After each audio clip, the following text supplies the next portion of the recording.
parāda, kā viņš strādā, kā viņš dara, kā viņš to zemi var uztaisīt un ko viņš vispār domā. Jā. Un tas ir tas arī, man liekas, kā es gribu.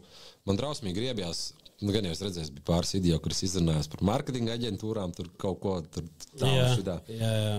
Un man pašam drausmīgi griebjās tiešā reklāma. Nāc šodien, kur šīs te konfektītes pašas labākās, mums vislabākā cena, tikai šodien tur tādā garā. Man, ir, protams, kaut kāda produkta, kam vajag, tur pa to, vācīt kaut ko tādu. Jā. Bet man tas, man patīk, varbūt citiem ne, bet man tas saturs patīk, lai ir maksimāli dabīgs, lai tu parādot, kāds tu esi, kā tu dari to savu darbu un kādu produktu piedāvā. Lai tam cilvēkam, kas skatās, viņam ir tāds, bet pagaid, normāls džeks sev. Tas foršs produkts, kad nav tā, ka viņš par to produktu uzzina, tāpēc, ka visās malās ir sponsorētās reklāmas. Kas, protams, attiecīgās reizēs, protams, ka viņi darbojās, viņi strādā, vai ne? Lielāka auditorija aiziet ārā grā.